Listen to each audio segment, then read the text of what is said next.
Em nome do Pai, do Filho e do Espírito Santo. Amém. Pai Santo, Pai amado, mais uma vez te pedimos a graça de receber das vossas mãos generosas o dom da sabedoria, que nos ensine a usar com toda prudência tudo aquilo que nós recebemos do depósito da fé confiado à vossa igreja. Que nós saibamos, Senhor, usar todas as oportunidades para glorificar o vosso nome com as nossas vidas.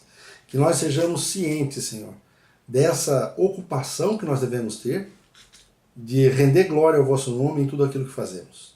Pedimos sim a proteção da doce Mãe de Deus, a quem tudo consagramos, para que através de suas virtudes e de vosso Filho, você possa receber em suas mãos aquilo que te oferecemos, ainda que seja a grandeza da nossa pequenez.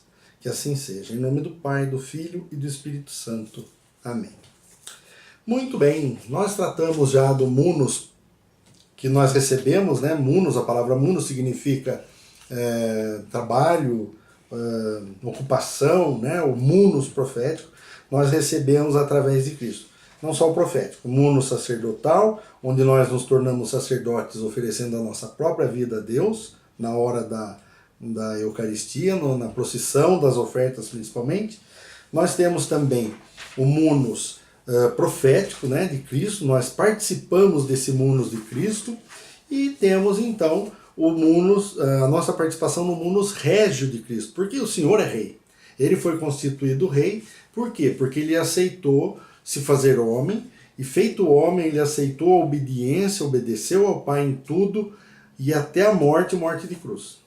Né? Por isso ele foi exaltado acima de todos e ressuscitado pela grandeza do amor do Pai, né? E pela grandeza do seu amor ao Pai e à humanidade.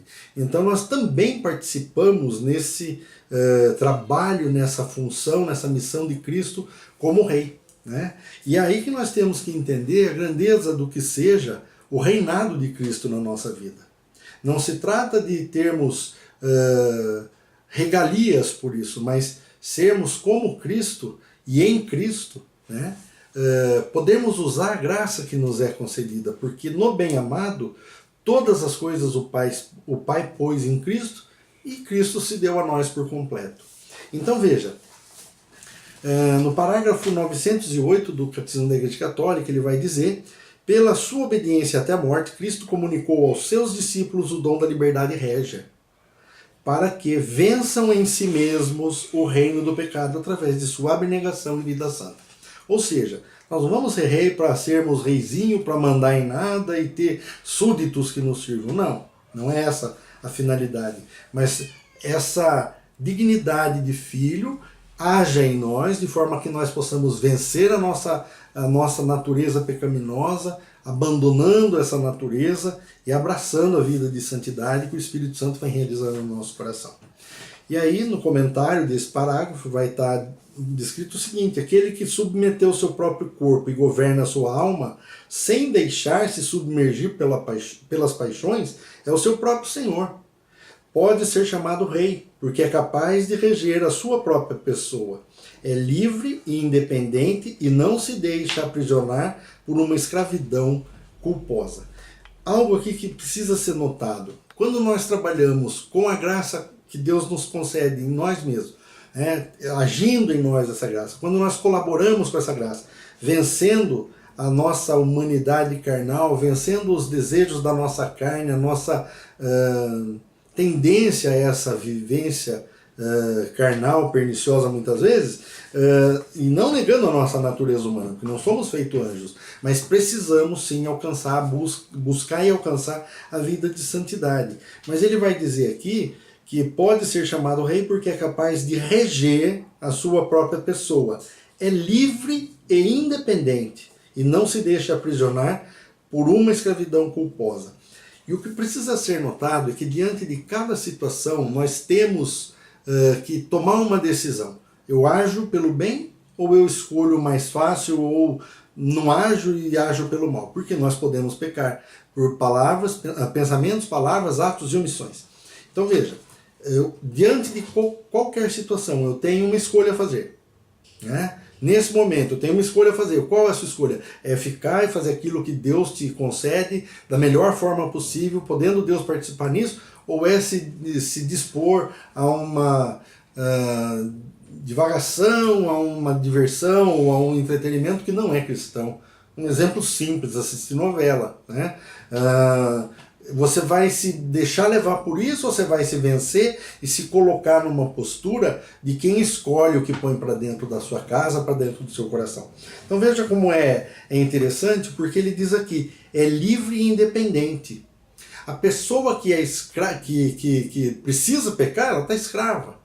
Eu não conheço ninguém que seja viciado em fazer bondade, né? Porque a pessoa opta por fazer o bem, tendo diante dela a opção de fazer ou não, de fazer o bem ou de fazer o mal. Então não é uma questão de, eu não consigo, eu só vou conseguir se eu tiver vida de oração, se eu acatar verdadeiramente a palavra de Deus e a graça que Ele nos concede e firmar meu pé para fazer a vontade de Deus. Senão nós vamos facilitando para fazer a nossa e assim vamos, né? Só não vamos muito para o céu pelo jeito, porque para ir para o céu nós precisamos fazer escolhas, né? E hoje em dia, com a ditadura relativista, está muito complicado. Porque tudo não é bem assim, tudo não precisa de exagero, tudo. E você ouve pessoas com a Bíblia na mão falando que não, Jesus não quer sacrifício, ele já sofreu por nós. Tudo bem, mas eu posso conjugar o meu sacrifício ao sacrifício de Cristo para ajudar na redenção das almas.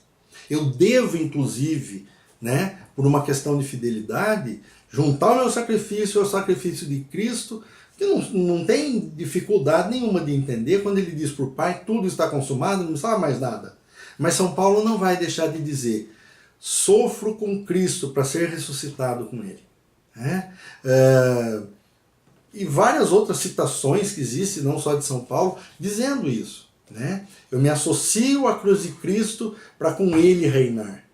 Então eu não vou viver na cruz de Cristo para sofrer, mas é para que eu esteja livre e possa optar pelo bem. Né? Então, e hoje em dia, dentro dessa visão relativista, subjetivista e até hedonista, prazer pelo prazer, se eu não gosto eu não faço, que é coisa de bicho, é coisa animalesca, o que vai acontecer? Nós perdemos a certeza e a fineza de perceber que em cada situação dessa, eu estou dando espaço para Deus na minha vida, para que Ele possa agir em mim, através de mim, e assim me santificar. Então, esse munus regio de Cristo não é para mandar nos outros, não é que eu sou rei, né? Mas na qualidade de filhos de rei, na qualidade e dignidade de quem é filho de rei, nós vamos sim vencendo as nossas fraquezas e as nossas tendências pecaminosas. No parágrafo 909 tem uma observação muito boa que diz assim, além disso, né, com forças conjugadas os leigos sanem as instituições e condições do mundo, caso estas incitem ao pecado. E isto de tal modo que todas essas coisas se conformem com as normas da justiça em vez de a elas se oporem, antes favoreçam o exercício das virtudes. Agindo desta forma, impregnam de valor moral a cultura, e as obras humanas. Então, se em algum lugar existe uma ação, por que eu não posso me dispor a trabalhar ali para fazer o certo? Não, eu não me envolvo. O cristão tem que se envolver, nós somos mão de Deus no meio da sociedade, no mundo. Né?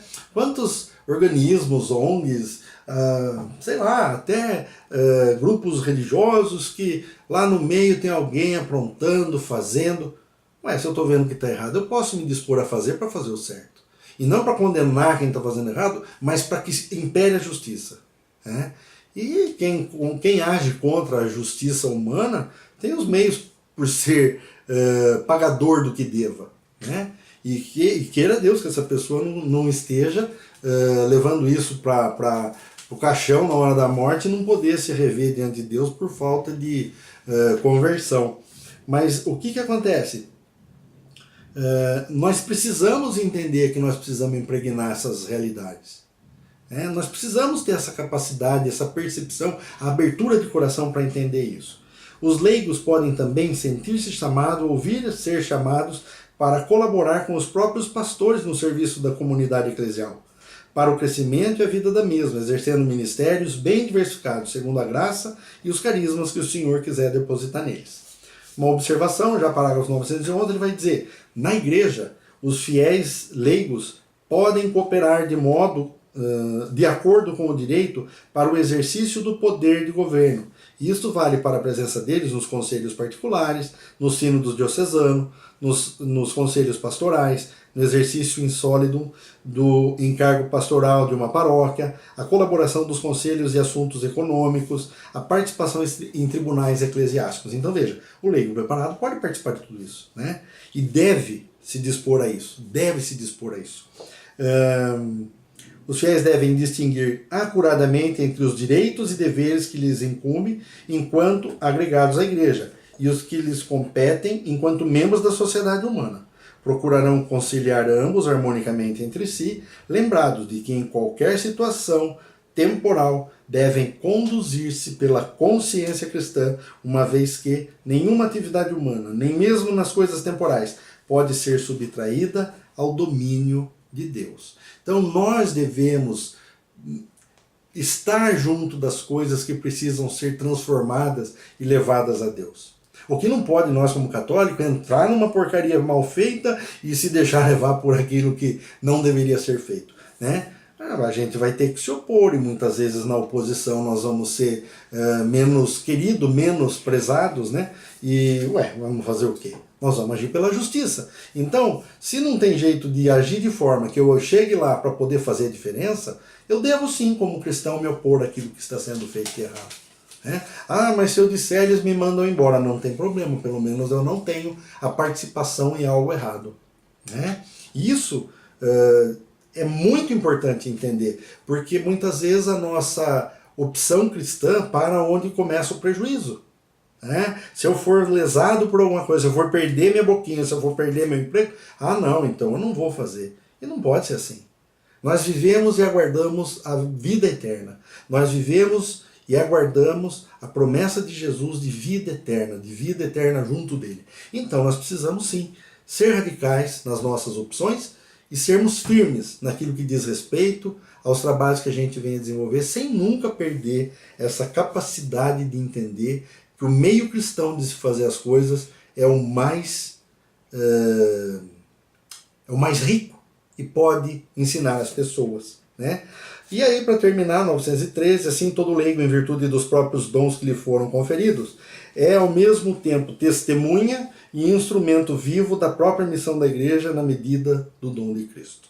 Que Deus então nos abençoe para que a gente possa tomar essas atitudes com firmeza e estarmos realmente dispostos na mão de Deus para levar o conhecimento da salvação a todos aqueles a quem Ele queira. Abençoe-nos o Deus Todo-Poderoso, Pai, Filho e Espírito Santo. Amém.